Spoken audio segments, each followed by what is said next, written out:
The shuttle dropped through the golden clouds of Vareth Prime, and Alara Voss pressed her face against the window, like a child seeing snow for the first time.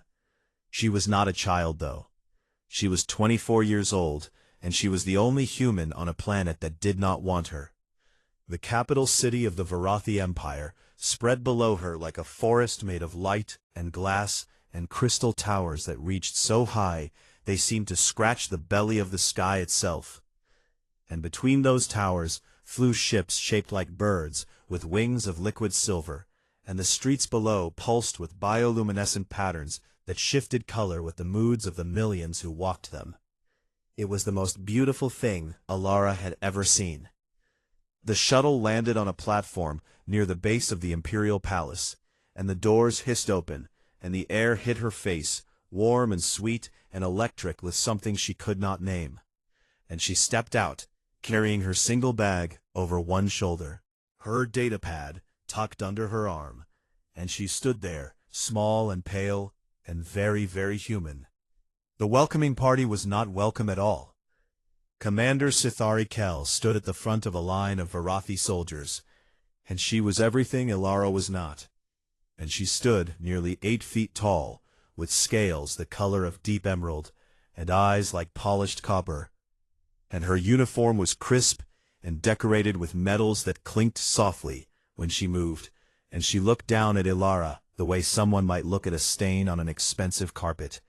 "You are the human scientist," Sithari said, and it was not a question. "Alara Voss," she replied, and extended her hand in the human gesture of greeting. Sithari did not take it. "Follow me," the commander said, and turned on her heel and walked away, and her soldiers fell in behind her, and Alara was left to follow like a lost duckling, trailing after a parade.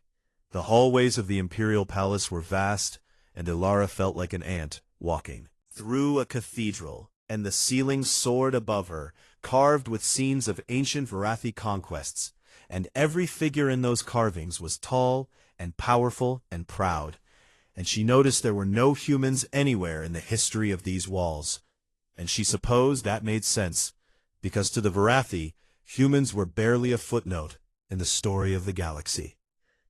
They passed through a grand hall, where dozens of Varathi nobles stood in clusters, talking and laughing, and drinking from tall crystalline glasses.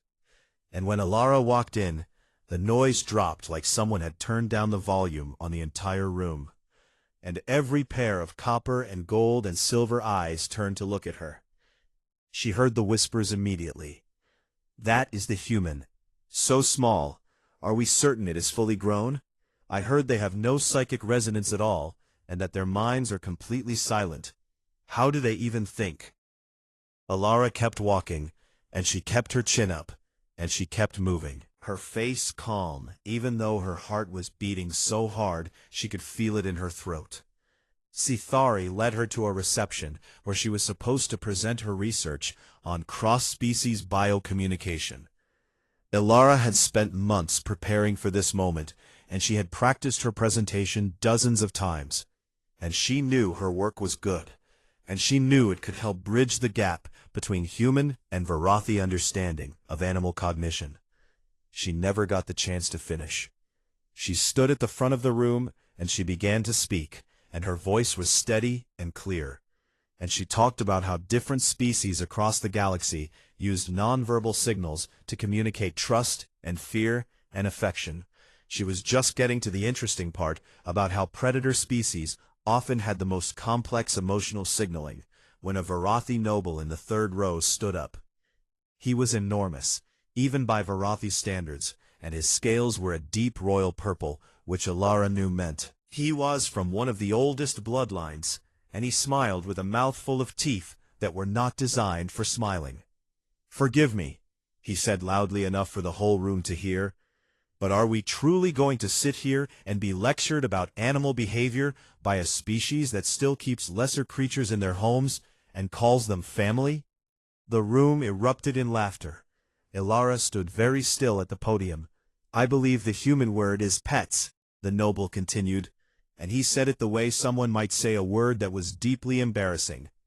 "They form emotional attachments to creatures with no sapience, and they speak to them, and sleep beside them, and grieve when they die." And he turned to the crowd with his arms spread wide. "And this is the species that wants to teach us about biocommunication?" More laughter, and louder this time. Ilara gripped the edges of the podium, and she waited for the noise to die down, and when it did, she opened her mouth to continue. Sithari stepped forward, and placed a hand on the podium. "I think we have heard enough," the commander said, and her voice was polite, but her eyes were not. "Thank you for your efforts, human, but perhaps this material is better suited for a less distinguished audience." Ilara looked at Sithari for a long moment, and then she nodded, and gathered her datapad, and walked back to her seat in the far corner of the room. She sat down, and she folded her hands in her lap. She did not cry, even though something hot and tight was building behind her eyes. The reception continued without her, and nobody spoke to her for the rest of the evening.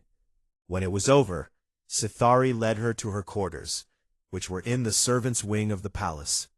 The room was small and bare, and the bed was designed for Varathi proportions, which meant it was far too large for her. She sat on the edge of it, with her feet dangling above the floor, like a child sitting on a grown-up chair. Opened her journal, and she wrote by the pale blue light of her datapad, end quote. "They do not see me, and that is fine, because I did not come here to be seen, and I came here because there are things worth learning, even in places where you are not wanted, and I will learn them whether they help me or not." She set the journal down, and closed her eyes, and breathed. And then she heard it. A sound that came up through the floor, and through the walls, and through the very bones of the palace itself, and it was deep, and vast, and it shook the air in her chest like a second heartbeat. And it was a roar, but it was not just a roar, because underneath the fury there was something else, and Ilara opened her eyes, and tilted her head, and listened the way she had listened to hurt animals all her life. She knew that sound. It was not rage, it was loneliness. Somewhere far below the palace, something ancient and powerful and alive was calling out, answering. Ilara sat very still, in her too big bed, in her too small room, on a planet that did not want her, and she listened to the creature in the dark, and she whispered to no one at all, "I hear you." The days that followed were not kind to Ilara Voss. She woke each morning in her servant wing quarters, and she washed her face with water that was always slightly too cold, and she dressed in her plain human clothes, and she walked through hallways where every being she passed was twice her height, and not one of them looked at her with anything warmer than mild curiosity. She had come to Vareth Prime to study, and to learn, and to build bridges between species. But the Varathi had no interest in bridges, and they had even less interest in the small, soft creature trying to build them. When she requested access to the xenobiology research labs, she was told that security protocols prevented non-Varathi personnel from entering sensitive areas. And when she asked for biological samples to continue her work, she was given data sets that were corrupted and incomplete. And when she reported the errors, she was told that perhaps human technology was simply not advanced enough to read Varathi files. She understood what was happening, and they were not trying to help her fail, because that would have required them to think about her at all, and they were simply ignoring her and hoping she would give up and go home. She did not give up. Instead, she did what she had always done when the world gave her nothing to work with, and she observed. Ilara began watching the Varathi the way she had once watched the wild creatures on her frontier colony world. And she sat in corners of public spaces, and she took quiet notes on her datapad, and she studied the way they moved, and spoke, and interacted, and she learned things that no human had ever documented before. She learned that Varathi scales shifted color slightly based on emotion, and that a faint blue tinge along the jaw meant anxiety, and that a ripple of gold across the shoulders meant pride, and that a dull gray creeping up from the chest meant fear, and she noticed that many of the palace guards had that dull gray creeping up their chests whenever they passed the lower corridors. The lower corridors that led down to wherever the roaring came from. She also noticed that Commander Sithari Kel watched her more than was necessary, and the commander would appear in doorways and at the ends of hallways, and she would stand there with her arms crossed and her copper eyes fixed on Alara, like she was trying to solve a puzzle she did not enjoy. On the 5th day, Sithari approached her directly. "The Imperial Proving Grounds are hosting a demonstration today," she said. "You have been invited to attend as a guest of the Empire." Alara knew what this meant, and it meant she was being brought along as entertainment, and a small, fragile human, sitting in the stands, while Varathi warriors showed off their power and speed and psychic dominance, and she was meant to be impressed and humbled and reminded of her place. "I would be honored," Alara said. "Enormous." And they were an open arena, carved from white stone, with tiered seating that rose up like the inside of a giant bowl. And thousands of Varathi filled those tiers, and their scales caught the light and shimmered like a living mosaic of emerald and sapphire and amethyst. And Alara was seated in the lowest tier among the servants and maintenance workers who barely glanced at her. The warriors were magnificent, and she could admit that without shame. And they moved like water and struck like lightning, and their psychic abilities allowed them to anticipate attacks before they came, and to project waves of force that cracked the stone floor of the arena. And the crowd roared its approval with every display. Then a young warrior spotted her. He was tall and lean, with bright crimson scales that marked him as someone eager to prove himself. And he pointed at Alara with one clawed finger, and his voice carried across the arena. "We have a guest from the human delegation, called out. Perhaps she would like to step into the arena and show us what her species can do." Laughter rolled through the crowd like thunder. Alara looked at the warrior, and she shook her head calmly. "I am a scientist," she said, "not a fighter."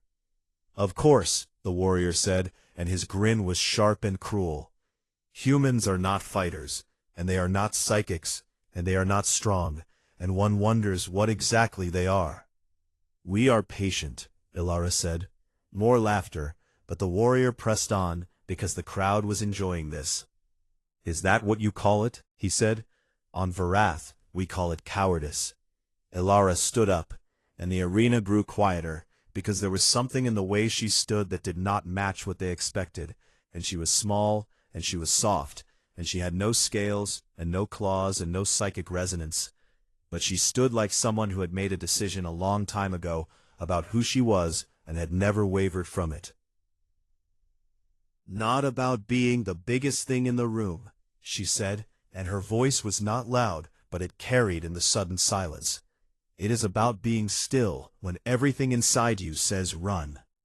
For one heartbeat, the arena was completely quiet. Then the laughter came back louder than before, and the warrior shook his head and turned away, dismissing her, and the crowd moved on to the next spectacle, and Alara sat back down among the servants. But up in the high tiers, Commander Sithari Kel was not laughing, and her copper eyes were narrow, and something about the human woman's stillness bothered her in a way she could not name. That night, Alara could not sleep. The roaring from below the palace was louder than usual, and it rattled the walls of her small room, and she lay in her oversized bed and listened, and the sound pulled at something inside her chest. She made a decision. She dressed quietly, and slipped out of her room, and made her way through the servant corridors. She had memorized over the past 5 days, and she moved like a shadow, because moving quietly was something humans were very good at when they wanted to be. She found the lower archives in a forgotten section of the palace, and the door was unlocked, because nobody expected anyone to care about old records. And she stepped inside and began to read. The ancient texts were written in formal Varathi, but Alara had spent 3 years learning the language before her assignment, and she read slowly and carefully, and what she found changed everything. The Rithkai was not simply an animal. It was a psychically aware apex predator, with an emotional depth that rivaled sapient species. And for 10,000 years, it had been the living symbol of the Varathi Empire. And the ancient text said that the Rithkai chose its companion, and that the bond was sacred and could not be forced, and that the creature would only bow before a soul that carried no armor. Centuries, the meaning had been twisted, and the Varathi had turned the choosing into a domination ritual, where warriors entered the chamber and tried to break the creature with psychic force. And one after another they had failed, and one after another they had died or been maimed. The current Rithkai was named Orvan, and he was the largest specimen ever recorded, and he had been in captivity for over 60 years, and in that time he had killed 14 Varathi who tried to dominate him, and now he was kept in chains behind energy barriers in the deepest vault of the palace. Ilara closed the ancient text and sat in the dark archive, and she thought about a creature that had been locked underground for 60 years and surrounded by beings who projected nothing but fear and aggression and dominance. She thought about the roar she heard every night, and she understood. It was not a battle cry, it was not a warning, it was the sound of a living being that had been alone for so long it had forgotten what kindness felt like. Ilara pressed her hand against the cold stone wall, and somewhere far below the Rithkai roared again, and this time she was certain she was right. That was not rage, that was pain. Ilara knew what she was about to do was stupid. She knew it the way you know fire is hot, and water is wet, and gravity pulls you down.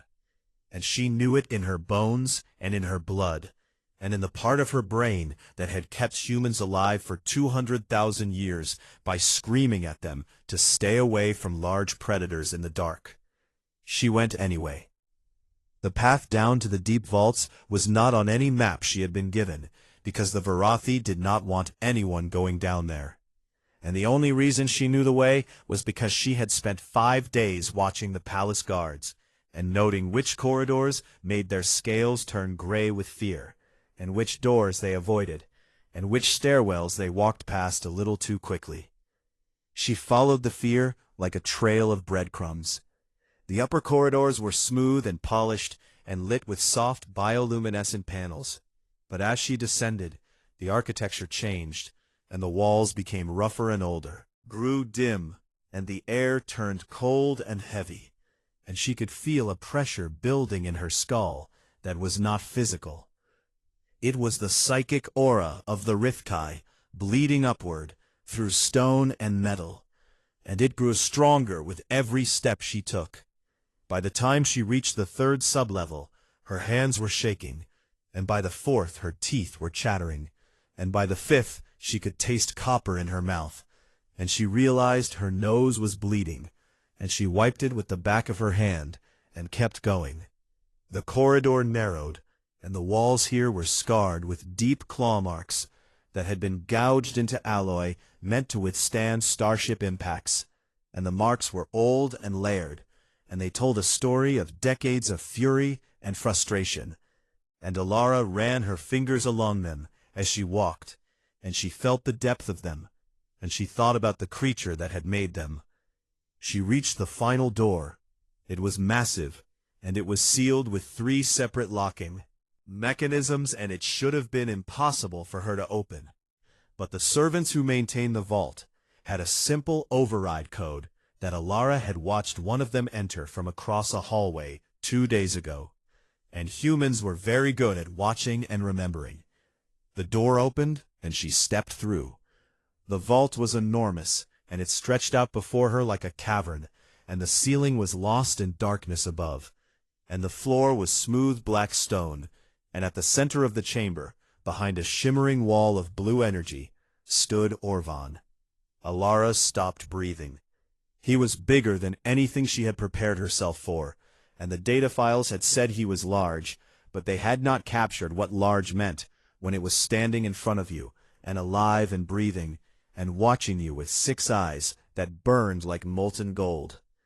He was the size of a small building, and his body was built like the great cats of Earth, but scaled up to impossible proportions. Black as the space between stars. But it was not simply black, because beneath the surface ran veins of bioluminescence that pulsed with light. And the light was red and angry, and it moved across his body like lightning trapped under skin. His 6 eyes locked onto her, and every single one of them was focused with an intelligence that was not animal and not quite sapient, but something in between, and something ancient and deep and aware. The psychic pressure hit her like a wall. Elara staggered, and her vision blurred, and her knees buckled, and she caught herself against the wall, and the sound that came out of Orvan was not a roar, but something worse. And it was a low vibration that bypassed her ears entirely, and went straight into her chest, and squeezed her heart. And every cell in her body lit up with a single unified message: run. She did not run. She sat down. Right there on the cold black stone floor, she sat down, and she put her legs, and she put her hands on her knees, and she breathed. And her breath came out shaky at first, and then slower, and then steady.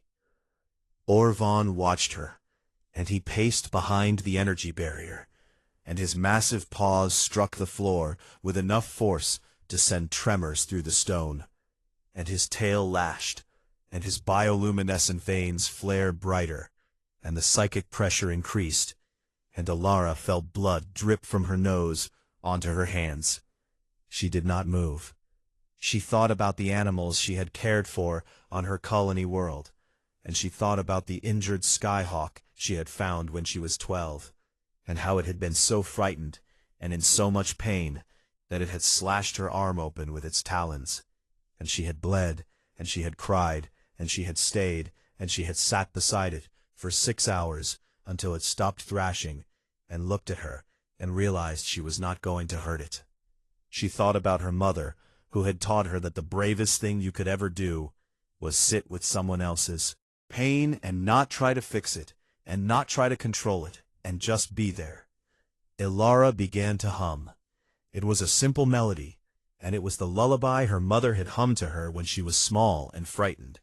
And it was not a powerful song, and it had no psychic resonance, and it carried no force, and it was just a small human sound in a vast dark chamber.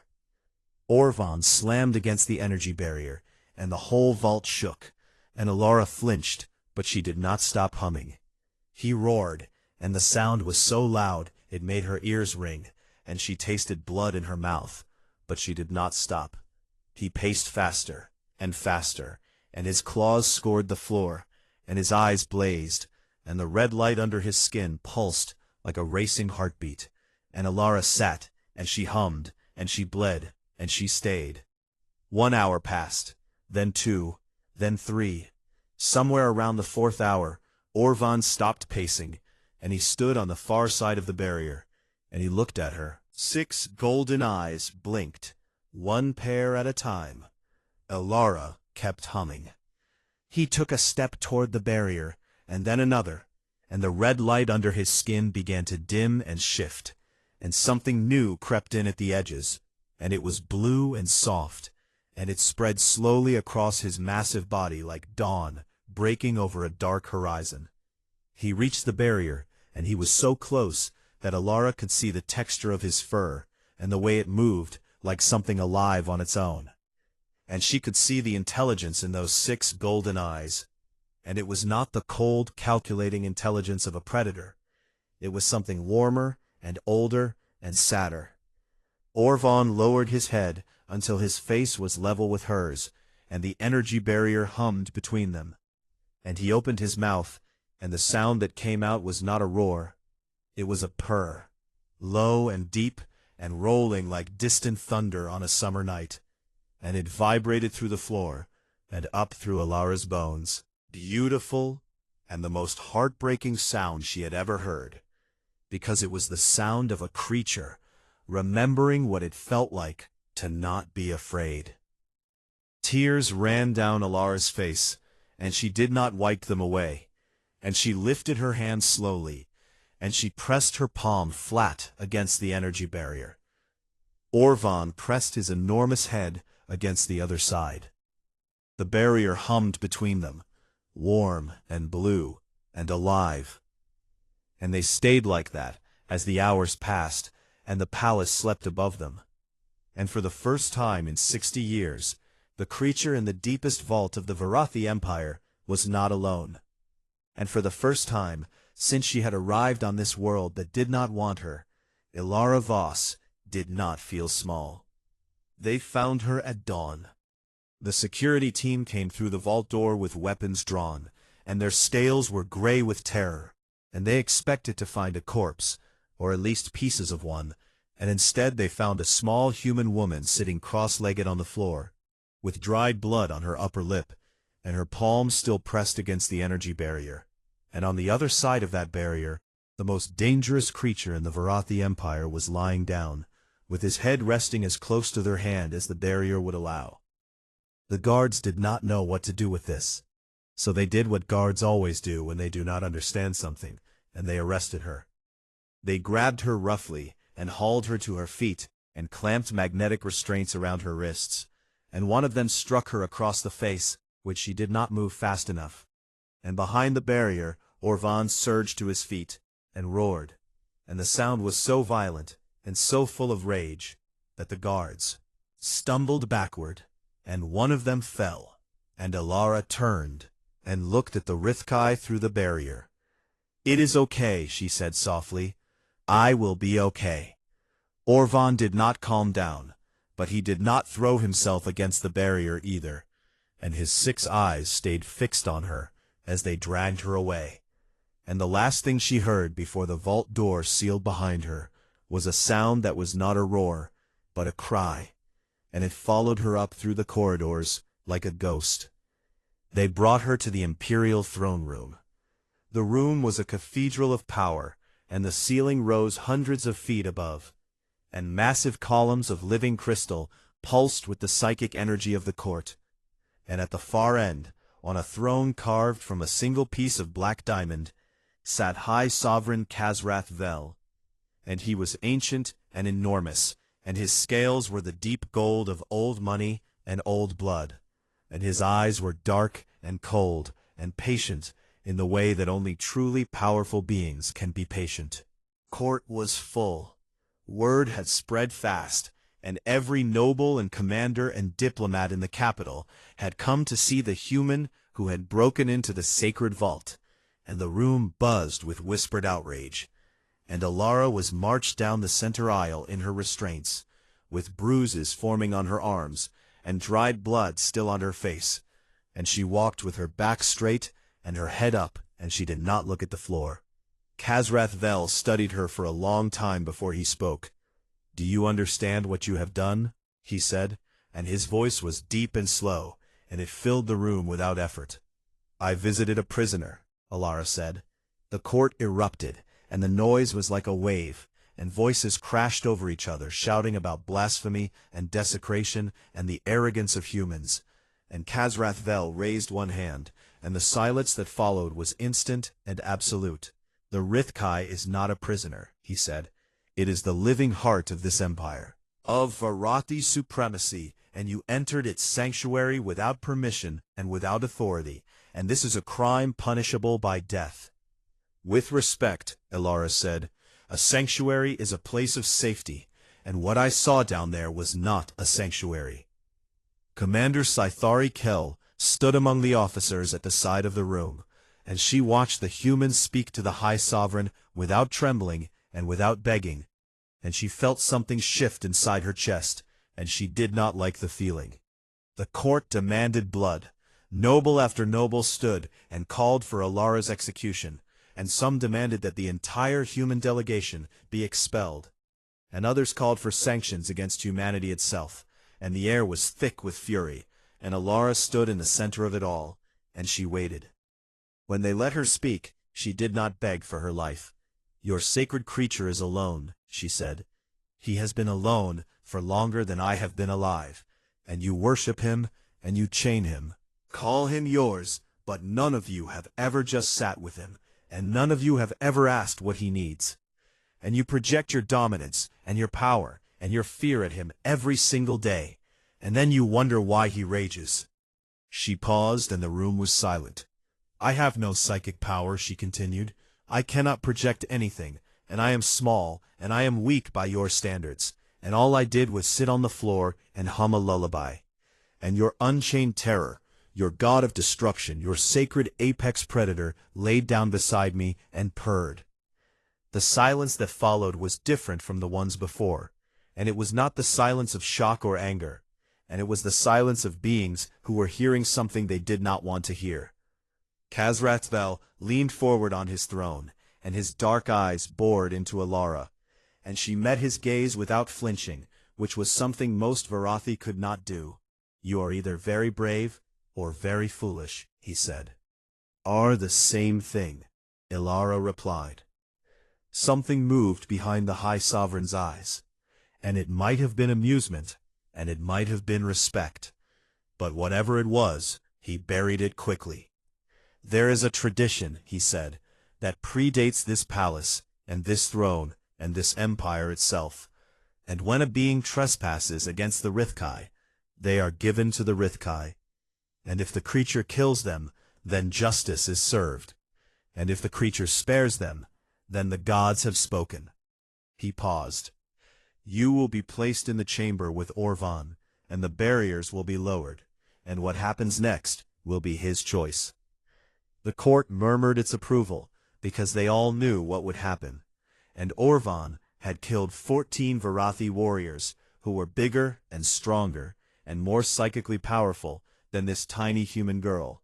And this was not a trial, and it was an execution dressed in tradition.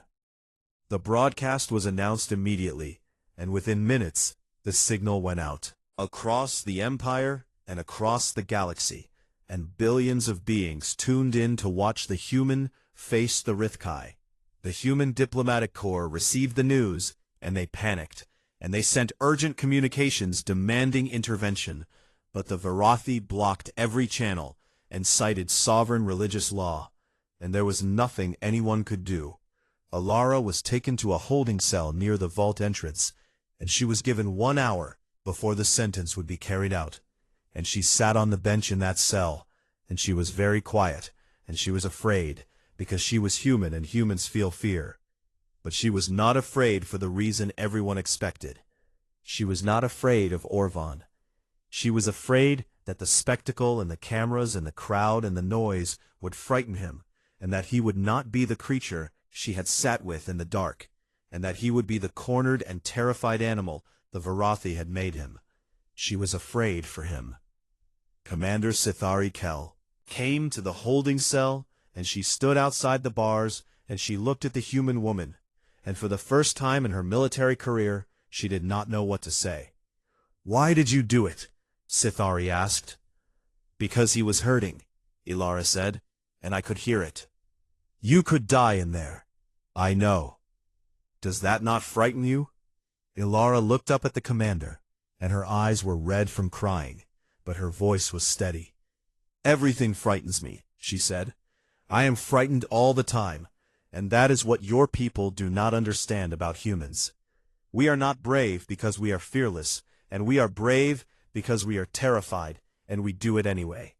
Sithari stared at her, and then she turned and walked away, and her footsteps echoed down the corridor, and they were not quite steady. The hour ended. The vault doors opened. Alara stood at the entrance, and the cameras of 1,000 broadcast drones floated in the air around her. Above her, billions of eyes watched on screens across the galaxy, and the air hummed with the energy barrier that was about to drop. She could hear Orvan breathing in the darkness. She stepped inside. The barriers fell, and every light in the chamber went out, except for the soft blue glow pulsing beneath the skin of the creature in the dark. The galaxy watched.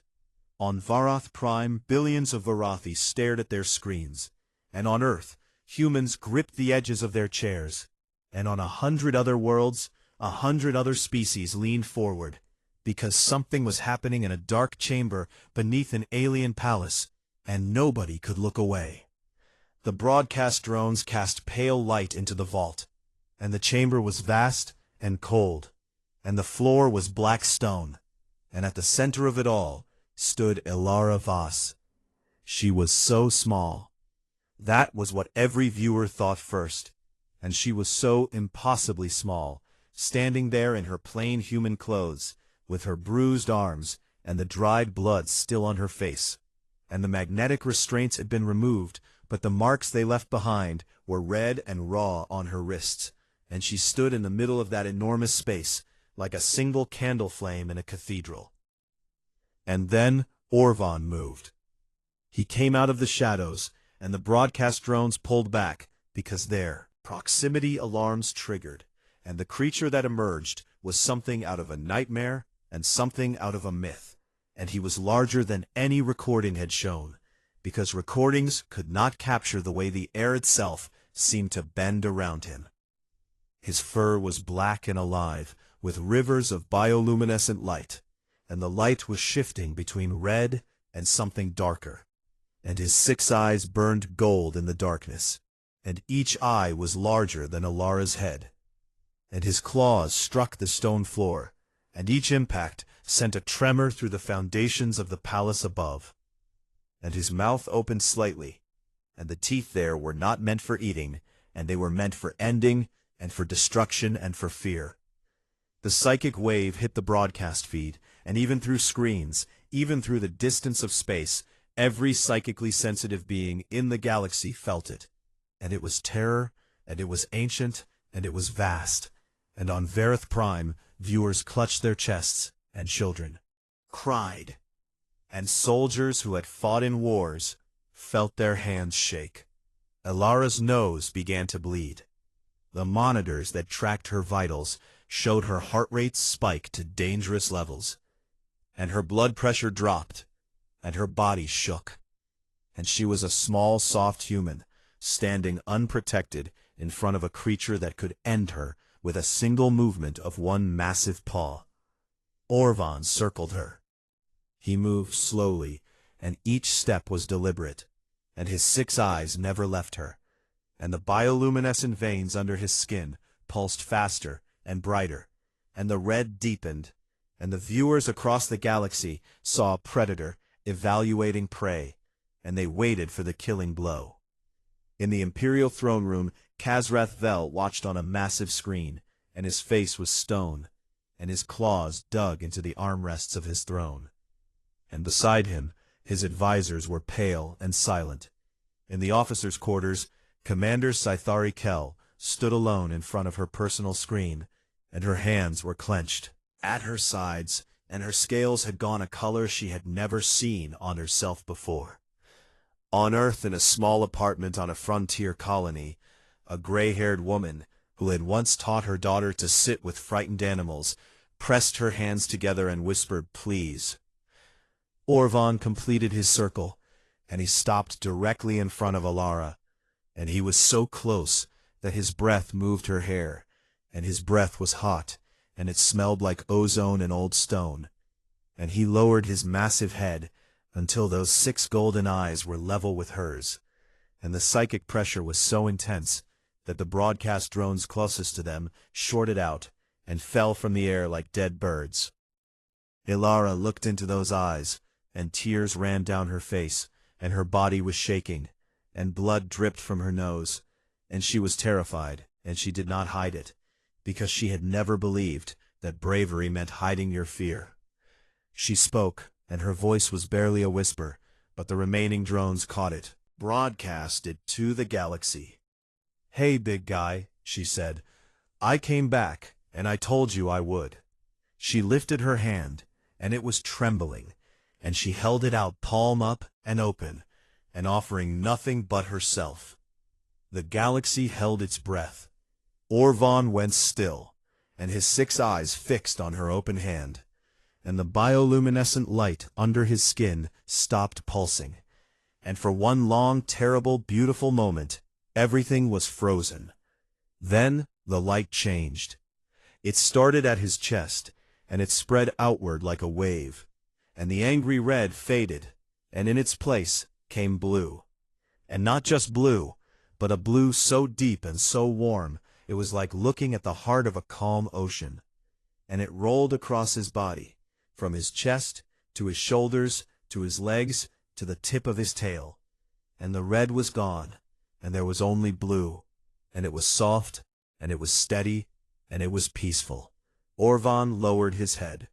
Slowly, and with a grace that should have been impossible for something so vast, he bent his front legs, and he pressed his forehead to the cold stone floor at Alara's feet, and his 6 eyes closed, and the blue light pulsed in rhythm, and the rhythm was steady and calm, and it matched the beating of a human heart. He purred. The sound filled the vault, and rose up through the stone, and through the palace, and through the city, and it was not the rumble of a predator, and it was not the roar of a caged god, and it was the sound of something that had been broken, finding something that felt like home. And then the psychic wave changed. Every psychic being in range felt it, and it was not terror anymore, and it was something the Varathi had no word for, because they had never felt it coming from the Rithkai, and the closest translation that scholars would later agree on was sanctuary, and it meant I am safe here, and it meant you are safe with me, and it meant I choose this, and I choose you. In the throne room, Khazrath Vel released his grip on his throne, and his claws left deep grooves in the ancient diamond, and his mouth was open, and no sound came out. In her quarters, Scythari Kel sank to her knees in front of her screen, and tears she did not understand ran down her scaled face, and she watched the tiny human girl place her hand gently on the head of the creature her people had worshipped and feared and chained for 10,000 years. And the creature leaned into her touch the way a child leans into the arms of someone who makes the world feel less frightening. Across the galaxy, billions of beings watched, and they were silent. Ilara stood in the blue light of a god who had chosen her, and she rested her hand on his enormous head, and she scratched gently behind one ear, the way she had scratched behind the ears of every frightened creature she had ever helped. And Orvan's purr deepened, and the vault was warm, and the dark was not dark anymore. The aftermath came like a flood. The ancient texts were pulled from the archives, re-examined by every scholar in the Empire. And the words were clear, and they had always been clear. And they said the Rithkai would bow only before a soul without armor. And for 10,000 years the Varathi had read those words, and assumed it meant a warrior so powerful they needed no defense. And they had never considered that it might mean something else entirely. It meant a soul with no walls, and no projection, and no mask, and no need to be anything other than what it was. It meant kindness. By sacred law, Orvan's choice was absolute and divine, and could not be overruled. And Ilara was granted the title of Kalathon, which meant chosen of the Rithkai, and it was a rank that had not been held in living memory, and it placed her above the High Sovereign himself in spiritual authority. Ilara did not want power. She wanted Orvan unchained, and she wanted him to see the sky, and she wanted him to feel grass under his paws instead of cold stone. Never be alone again. And she negotiated for these things with a quiet firmness that the Varathi court had never encountered before, because she did not threaten and she did not demand, and she simply sat in meetings and stated what was needed, and waited and did not blink.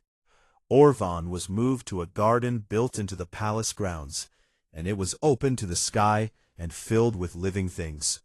And the chains were removed, and the energy barriers were taken down. And on his first day in the sunlight, he stood very still, with his face tilted upward, and his 6 eyes closed, and the blue light under his skin pulsed slow and steady and content. Ilara also negotiated for human Varathi scientific cooperation, and for formal recognition of humanity as equal partners in galactic affairs. And the Varathi agreed, because they had watched their god bow to this woman, and they were beginning to understand that there were kinds of strength they had never measured and never valued. imagined. Commander Sithari Kel came to Alara on the evening after the negotiations concluded, and she stood very straight and very stiff, and she performed the Velthara, which was a military gesture reserved for those of vastly superior rank, and it involved pressing both fists to the chest and lowering the head, and it was the closest thing to an apology that Varathi pride would allow. Ilara watched her do it, and then she smiled. "You could just say sorry, you know," she said. Sithari stared at her, and for one moment her copper eyes were wide and uncertain, and then for the first time in her life, the commander of the Imperial Guard laughed, and it was a real laugh, and it was surprised and warm, and it cracked something open in her chest that she had not known was sealed shut. "I am sorry," Sithari said, and the words sounded strange in her mouth, like a language she was learning for the first time. "Thank you," Ilara said. "That was not so hard, was it?" "It was the hardest thing I have ever done," Sithari said, and she was not joking. On the last evening before the formal ceremonies would begin, Ilara sat in Orvan's garden, and the sun was setting, and the sky was gold and purple, and the massive creature was curled around her like a cat around a beloved companion, and his tail was wrapped gently around her small body, and his head rested on the grass beside her, and his 6 eyes were half closed and content, and the blue light beneath his fur pulsed softly like a sleeping heartbeat. Varathi children gathered at the garden's edge and watched with wide eyes, and they whispered to each other, and pointed, and they were not afraid, because the terror was gone, and in its place was something gentle and something new. A small Varathi girl tugged on her mother's hand and looked up with bright silver eyes. "Why does the god love her?" she whispered. Her mother looked at the human girl sitting in the last light of the day, with her hand resting on the head of a creature that had shaken empires, and she thought for a long moment.